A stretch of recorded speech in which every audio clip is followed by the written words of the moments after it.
Friends, दो बहुत ही अच्छे सब्जेक्ट्स हैं, फिलॉसफी एंड साइकोलॉजी। मुझे दोनों ही बहुत पसंद है। Philosophy has been my first love and if I say the second love that is psychology, because दोनों ही सब्जेक्ट्स हमारे खुद के नेचर, हमारी खुद की थिंकिंग पैटर्न्स, हमारी खुद की पर्सनालिटी, हमारी लाइफ, हमारे रिलेशनशिप्स, इन सब से जुड़ी होती है।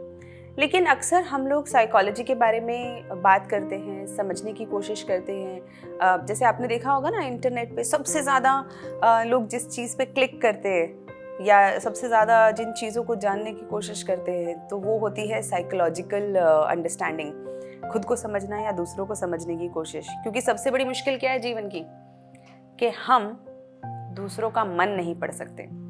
अगर हम दूसरों का मन या दिमाग, उनके विचार पढ़ सकते होते तो ज़िंदगी बड़ी आसान हो जाती। तो कोई टेंशन ही नहीं होती, कोई मिसअंडरस्टैंडिंग्स नहीं होती, बहुत सारी लाइफ की प्रॉब्लम्स सॉल्व हो जाती। लेकिन क्योंकि हम दूसरों का मन नहीं पढ़ सकते, इसीलिए इनसिक्योरिटीज़ के कारण, मिसअंडरस्टैंडिंग्स के कारण हमारे रिलेशनशिप्स ख़राब हो जाते हैं और हम खुद को भी नहीं समझ पाते। कई बार, बहुत बार ऐसा होता है कि हम साइकोलॉजिकली खुद को ये नहीं समझ पाते कि आखिर हम ऐसा क्यों सोच रहे हैं, आखिर हमारे मन में ऐसे विचार क्यों आ रहे हैं, या हम अपने आप को और बेहतर कैसे बना सकते हैं। ये सारी चीज़ें हम खुद ही अपने आप को डिकोड नहीं कर पाते। और जब हम अपने आप को डिकोड नहीं कर पाते तो कई बार लाइफ के अंदर चीज़ें हो रही होती हैं लेकिन हमें समझ नहीं आती कि आखिर क्या चल रहा है लाइफ में। कई बार हम चीज़ों को जिस ढंग से करने की कोशिश करते हैं वो उस ढंग से होती नहीं है। और इसी का सॉल्यूशन है फिलॉसफी और साइकोलॉजी का एक मिश्रण। क्योंकि साइकोलॉजी एक तरीके का सिम्टम है, सिम्टम यानी कि एक कॉन्सिक्वेंस है। साइकोलॉजी बताता है हमारे थॉट्स, हमारे पैटर्न्स, हमारी सोचने विचारने की शक्ति, कि हम किसी विचार को क्यों लेकर आते हैं। तो आपने सुना होगा कि आजकल साइकोलॉजिकल प्रॉब्लम्स बहुत बढ़ गई हैं, यानी कि लोग मेंटली बहुत ज़्यादा परेशान हैं, डिप्रेशन का शिकार हो रहे हैं या अलग अलग चीज़ों के कारण परेशान हैं। कई बार एंजाइटी, पैनिक्स, बहुत सारी चीज़ें आजकल चल रही हैं। OCD और ADHD, ये सारी ना टर्म्स पहले सिर्फ साइकोलॉजिस्ट्स को या डॉक्टर्स को पता होती थी। ये आजकल एक कॉमन पार्लांस बन गया है, जहाँ पे यंगस्टर्स, पेरेंट्स भी अब बहुत बार, डॉक्टर्स, मेरे कई साइकोलॉजिस्ट से बात होती है तो ना वो बताते हैं कि पेरेंट्स आजकल ये नहीं कहते हैं कि हमारे बच्चे को ये प्रॉब्लम है या हमें ये प्रॉब्लम है। बच्चे लोग पहले से इंटरनेट से सर्च कर आते हैं और आते ही कहते हैं कि इसको ADHD है। These are technical terms, firstly. And secondly, these are all the result of what you are thinking. But important thing is, लेकिन सबसे ज़रूरी बात क्या है कि आखिर हम ऐसे सोच क्यों रहे हैं, हमारे ये विचार आ कहाँ से रहे हैं। अगर हमने कुछ सोचा, सपोजिटली आपने कुछ पॉजिटिव सोचा या कोई नेगेटिव बात सोची, आपने कोई जेलसी भरी थॉट रखी या आपने कोई नेगेटिव थॉट रखी किसी दूसरे के प्रति, खुद के प्रति भी। आपको पता है सबसे ज़्यादा, दूसरे की छोड़िए, सबसे ज़्यादा लोग अपने प्रति नेगेटिव सोचते हैं। They are the worst enemies. दूसरा जो बुराई करे उससे बहुत ज़्यादा तो बुराई हम अपने खुद के साथ कर देते हैं, जब हम अपने आप को इम्पोर्टेंस नहीं देते, अपनी सेल्फ वर्थ को नहीं पहचानते। And that is the worst thing we can do to our self. हम अपने आप के साथ और बुरा कुछ नहीं कर सकते जब हम अपने आप में ही अपनी कीमत आंख ना बंद कर दें। लेकिन ये सब साइकोलॉजिकल इफेक्ट्स हैं। इसके पीछे आता है फिलोसफिकल अंडरस्टैंडिंग। आखिर आपका बिलीफ सिस्टम क्या है? What is that you believe? What is the philosophy you believe in? Now philosophy is how do you see the world. आपको क्या लगता है दुनिया कैसे बनी? ये दुनिया में पर्पस क्या है? आप क्यों आए? अगर आपका टोटल मानना ये है कि एक बिग बैंग हुआ था और उसमें से बहुत सारा मास निकला, बहुत सारी एनर्जी निकली और उससे बहुत सारे प्लैनेट्स बने, उसमें से एक प्लैनेट धरती बना और उस धरती के ऊपर बहुत सारी कंपोनेंट्स हैं, oxygen, carbon, nitrogen, all of this, and eventually by the grace of evolution धीरे धीरे हम लोग बंदर से इंसान बन गए। और पहले हम नोमैड्स थे और धीरे धीरे अब हम एक सिविलाइज्ड सोसाइटी बन गए। Now in this whole process if you believe like this means you are a materialist. आपको मैटर में विश्वास है, और जब आपको मैटर में विश्वास है तो आपकी थिंकिंग कैसी हो जाएगी? मटीरियलिज्म यानी कि भौतिकतावाद।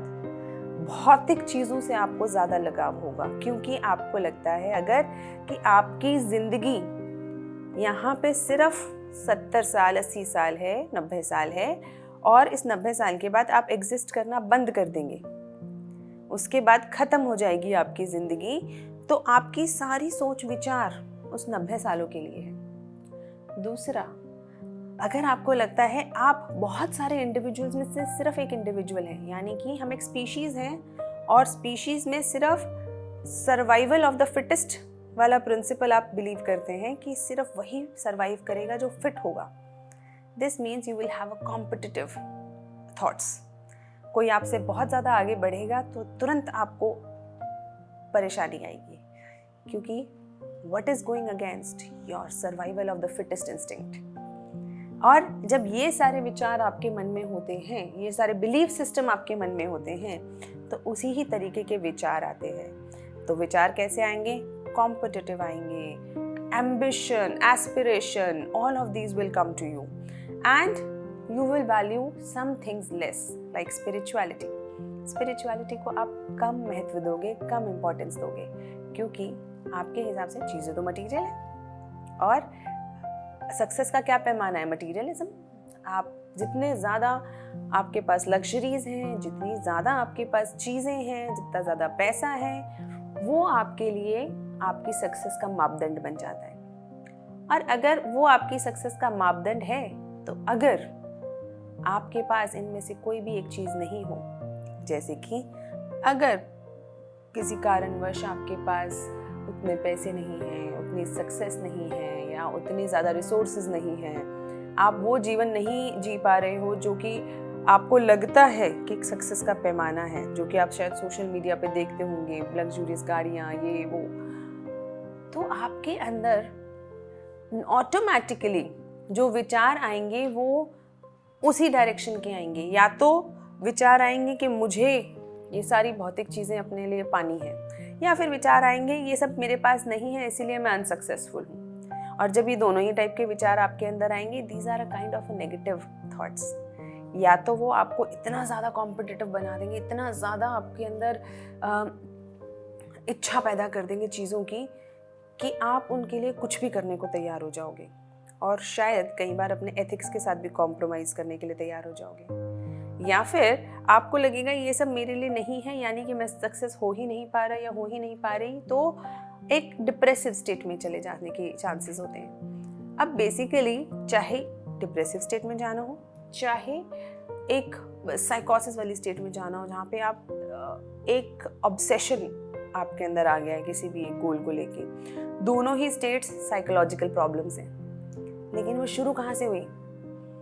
The things that you believe in, आपके बिलीफ सिस्टम से। इसी तरीके से अगर आप स्पिरिचुअलिटी में विश्वास करते हैं, आपको लगता है नहीं, there is a purpose to my life, there is something which is very important, so we have been on this earth, हम इस दुनिया में आए हैं, हमारा कोई एक और पर्पस है, हमारे पास एक हायर पर्पस है, जहाँ पे हम बाकी सारी स्पीशीज़, बाकी सारे लोगों के साथ एग्जिस्ट करते हैं, ताकि एक हारमोनियस यूनिवर्स के अंदर हम रह सकें।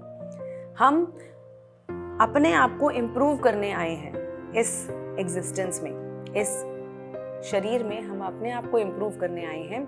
और इम्प्रूव करने का क्या मतलब है? तो आपके लिए सक्सेस का पैमाना हो गया कि आप कितने स्पिरिचुअली एनलाइटेंड हैं। अब इसके अंदर कई लोग इसे पावर से, ब्रह्म से, भगवान से, इन सब किसी भी चीज़ों से जोड़ सकते हैं। लेकिन अगर आपको ऐसा लगता है कि कोई और ऊपरी सत्ता है, क्योंकि अगर आपको लगता है कि बिग बैंग हुआ भी तो किसी ने तो किया होगा, या क्यों हुआ होगा, कुछ तो कारण रहा होगा, तो वो जो कारण है अगर आपको लगता है कि वो ज़्यादा इम्पॉर्टेंट है और कोई पर्पस है इस दुनिया का और आपका, तो आप एक स्पिरिचुअल लाइफ जीने के लिए कोशिश करोगे। आपके अंदर आएगा कि मैं इस दुनिया में क्यों आए, क्यों मैं ये सब कर रहा हूँ, और जैसे ही आप क्यों ढूंढने की कोशिश करोगे, आपको रियलाइज होगा that the existence itself means that there is a connection between us all, हम सबके बीच में एक कनेक्शन है जहाँ पे आप इस दुनिया को बेहतर करने आए हो और दुनिया के बेहतर होने के साथ साथ आप भी बेहतर होते जाते हो. In simple terms, there is an attitude, there is a belief system that you are here to do something good. और अगर आपको ऐसा लगता है तो आपके सारे विचार, सारी चीज़ें, उसमें अपने आप ही सेंस ऑफ सर्विस आ जाएगा, उसमें अपने आप ही sense of responsibility, sense of gratitude आ जाएगा.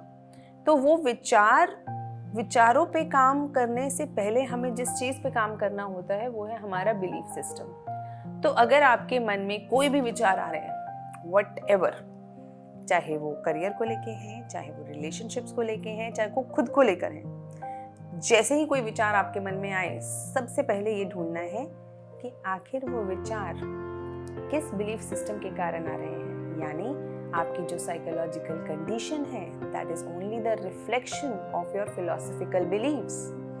सो philosophy and psychology are very interrelated. And as it is said, जैसे कहा भी जाता है, philosophy is the mother of all sciences, all subjects. So philosophy, when you understand the philosophy behind things, you will know it's psychology, it's sociology, it's political science, everything you will know. But the belief system को जानना बहुत ज़रूरी है, क्योंकि हम psychology पे काम करते रहें लेकिन अगर हमारा बिलीफ सिस्टम ठीक नहीं हुआ तो प्रॉब्लम सॉल्व होगी नहीं, और बहुत अगर कोई प्रॉब्लम सॉल्व होगी तो टेम्पररी होगी. ऐसे बहुत सारे फिलोसॉफिकल बिलीव्स और साइकोलॉजिकल एटीट्यूड्स हैं जो हमारे अंदर आ जाते हैं. हम कोशिश करेंगे कि आगे जब भी हम लोग धीरे धीरे जब भी बात करेंगे तो हम उन साइकोलॉजिकल इश्यूज़ और उनके पीछे के बिलीफ सिस्टम्स पे भी बात करें कि ऐसा क्या हम कर सकते हैं कि हमारे बिलीफ सिस्टम्स और बेहतर हो सकें. Till then, think about your belief systems. Thank you.